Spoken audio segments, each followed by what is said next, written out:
রাসূল পাক সাল্লাল্লাহু আলাইহি সাল্লাম বুঝলেন মক্কা নগরীতে আর আমার ইসলাম প্রচার করা সম্ভব হচ্ছে না। মা খাদিজার সঙ্গে পরামর্শ করলেন, খাদিজা, আমার দাওয়াত দেওয়ার পরিবেশটা তো নষ্ট হয়ে গেল। খাদিজাতুল কুবরা নবীজির মুখে একটা চুমা দিয়ে বললেন, ওগো আল্লাহর হাবিব, কি বলতে চান আপনি? নবীজি বললেন, খাদিজা, আমাকে মনে হয় এখান থেকে বিদায় নিতে হবে, আমাকে মনে হয় তায়েফের দিকে যেতে হবে। হযরত খাদিজাতুল কুবরা রাদিয়াল্লাহু তাআলা নবীকে বিদায় দেওয়ার জন্য প্রস্তুতি নিলেন। শেষ রাত্রিতে আল্লাহর নবী তায়েফের উদ্দেশ্যে রওনা হবেন। খাদিজাতুল কুবরার ঘরের ভিতরে কোনো খাবার নাই, শুধু একটু পানি ছাড়া আর কিচ্ছু নাই। খাদিজাতুল কুবরা নবীজির কপালে গালে চুমা দিয়ে বললেন, আল্লাহর হাবিব, দেওয়ার মতন কিচ্ছু নাই, আমি আপনাকে আল্লাহর পথে সুপর্দ করলাম। নবী যেদিন বাসার থেকে বাইর হয়েছিলেন, সারা রাত কোনো খাবার ছিল না। নবীজি চলছেন, সারা দিন চলে গেল। পরের দিন সারা রাত চলে গেল, কোনো খাওয়ার ব্যবস্থা নাই। পরের দিন সকালবেলা তাইফের সরকারের কাছে আল্লাহর নবী পৌঁছে গেলেন।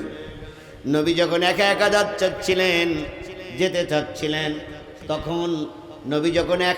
যেতে চাচ্ছিলেন, তখন খাদিজাতুল কুবরা বললেন, একা একা যাওয়ার দরকার নেই, জায়েদকে সঙ্গে করে নিয়ে যান। জায়েদকে সঙ্গে করে নিয়ে নবী চললেন। দুই রাত একদিন না খাওয়া, কেউ বলেছে 2 রাত 2 দিন না খাওয়া, কেউ বলেছে সব মিলে 3 দিন নবীজি না খাওয়া। আল্লাহ নবী তায়েফের সরকারের কাছে পৌঁছালেন। সরকারের কাছে পৌঁছে নিজের পরিচয় দিয়ে বললেন, ও তায়েফের সরকার, ইসলাম প্রচারের জন্য আমি এ পর্যন্ত এসেছি। তায়েফের সরকার একটু আনন্দ স্বরে বললেন, আল্লাহ বুঝি আর নবী বানানো লোক খুঁজে পাইনি। নবীজি বুঝলেন, এ জাতি আমারে চিনবে না, এ তায়েফ আমাকে মানবে না। নবীজি তায়েফ সরকারের হাতখানা ধরে বললেন, আল্লাহর বান্দা, আমি ইসলাম প্রচারের জন্য এসেছিলাম। যদি আপনি ইসলাম না মানেন, আপনার লোক যদি ইসলাম না মানে দুঃখ নাই, কিন্তু আমার পর অত্যাচার করবেন না, কারণ আমি 3 দিন পেটের ভিতরে কোনো দানা পিনা দেওয়ার সুযোগ পাইনি। জালেমদের দয়া হয় না, জালেমদের দয়া হয় না। আল্লাহ নবী বেরিয়ে আসলেন। তায়েফের সরকার ঘোষণা করল, যে যত নবী পিটাইতে পারবা তার প্রমোশন বাড়বে, সে তত নেকির অধিকারী হবা। নবীর পিছনে একদল যুবক লেগে গেল। প্যাকেটের ভিতরে ইট নিল, হাতে বড় বড় লাঠি নিল, নবীজিকে পাগল বলে মারতে শুরু করলো। আল্লাহর নবী সামনে দাঁড়িয়ে পেটের কাপড়টা উঁচু করে বললেন, ও আল্লাহর বান্দারা, আমি একজন মুসাফির, আমি একজন আল্লাহর নবী, আমাকে মেরো না, আমি কালেমার দাওয়াত দেওয়ার জন্য তোমাদের কাছে এসেছিলাম। তায়েফের যুবকেরা কথা শুনি নাই, নবীজির পরে উপর্য পরিমাণ শুরু করলো। এক পর্যায়ে নবী রাজপথে পড়ে গেলেন। নবীকে আবার তুলে দেওয়া হলো, সোজা করে দিয়ে বললেন, চলেন, আমরা আর পিটাবো না। নবীজি মনে করলেন এরা মনে হয় আমাকে মারবে না। নবীজি আবার চলতে শুরু করলেন।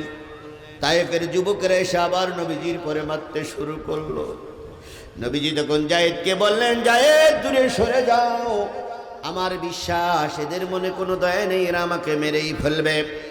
জায়েদ বললেন, ইয়া রাসূলুল্লাহ, বিপদের সময় আপনাকে ফেলে রেখে আমি যাব না, কারণ বিপদের সময় যে বেশি পাশে থাকে সেই হলো প্রকৃত বন্ধু। আজকে আমি আমার হৃদয়ের চোখ দিয়ে দেখতেছি, এই ফকিরহাট বাগেরহাটে মাহফিল করতে যেয়ে অনেক স্বৈরাচারীদের আক্রোশের মুখে আমরা পড়েছিলাম। কথা বলেন ঠিক না বেঠিক? সেই সময় শিবিরের যুবকেরা, বাংলাদেশ জামাত ইসলামের যুব কাফেলা বাংলাদেশ জাতীয়বাদী দল বিএনপির অনেক ভাইরা সেদিন আমার পাশে দাঁড়িয়েছিল। তারা সেই ছিল জিহাদির যেন কোনো ক্ষতি না হয়। সুতরাং বিপদের সময় আপনারা যারা আমার পাশে ছিলেন, আল্লাহ যেন কিয়ামতের আগ পর্যন্ত তাদেরকে আমি অন্তর থেকে ভুলে না যাই। এরকম বিপদের দিনে অনেকেই ছিলেন না আমার পাশে, অনেকেই বিদায় নিয়ে গেছিলেন যে আজকে জিহাদির মাহফিল হয়তো আর বাড়ি ফিরবো না। তারপরে আল্লাহ পাক আপনাকে আমাকে ফিরাই নিয়ে আসছে। এই জন্য বিপদের দিনে যে ব্যক্তি পাশে থাকে সেই ব্যক্তি হলো অধিক প্রিয়, অধিক প্রিয়, অধিক প্রিয়।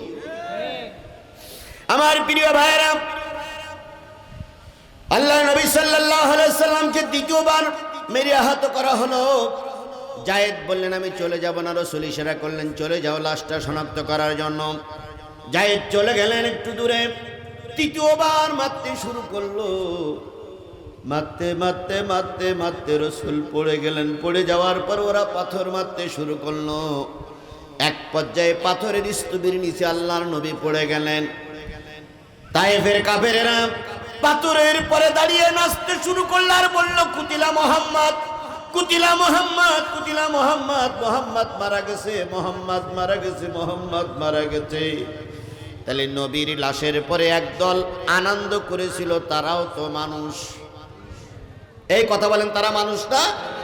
আমরা দেখেছি 28 অক্টোবর 2006 হাফেজ সাহেবকে তারা পিটাইয়ে মেরেছে। এরপরে পিটাই মারার পরে তারা বলেছিল, হাফেজ সাহেব যখন আর সহ্য করতে পারলো না তখন বলছিল আমাকে একটু পানি দাও। ওরা হাফেজের গালে পেশাব করে দিয়েছে। এরপরে ওরা যখন দেখলো হাফেজে কোরআন মারা গেছে, তখন তারা লাশের পরে দাঁড়িয়ে ওই তায়েফের ময়দানে কাফেরেরা যেমন নৃত্য করেছিল, এরাও লাশের পরে দাঁড়িয়ে সেদিন নাচানাচি করেছিল। আজকে 28 অক্টোবর মুসলমান ভুলে গেলে চলবে না। যারা লাশের পরে নাচানাচি করেছিল, সেই দিন রাসূলের লাশের পরে যারা নাচানাচি করেছিল, ওরা যে কায়দার কাফের। 28 অক্টোবর 2006 সালে আমাদের হাফেজদের বুকের পরে যারা নাচানাচি করেছিল, ওদের রক্ত ওই তায়েফের কাফের রক্ত আর এদের রক্ত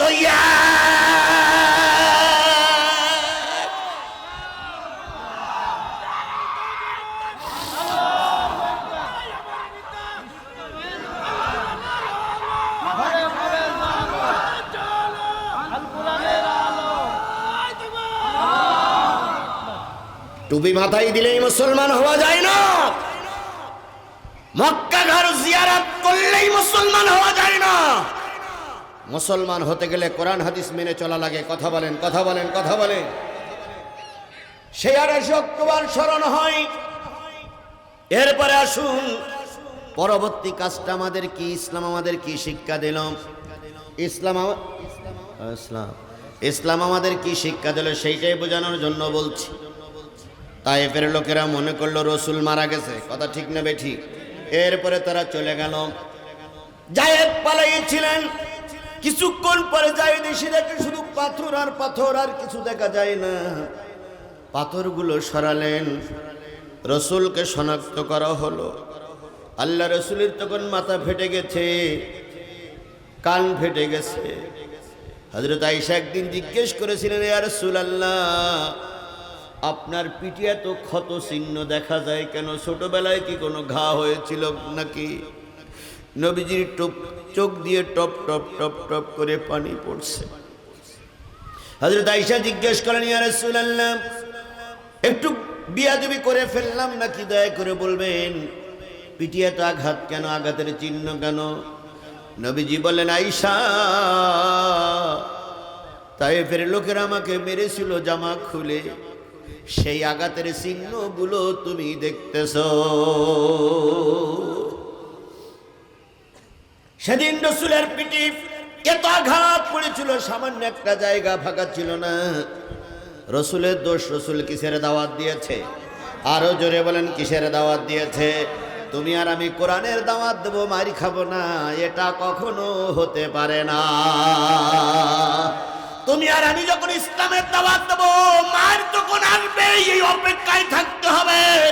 যদি তোমার কাছে বাধা না হয় তাহলে বুঝতে হবে রসুলের ইসলাম আর তোমার ইসলাম এক হচ্ছে না।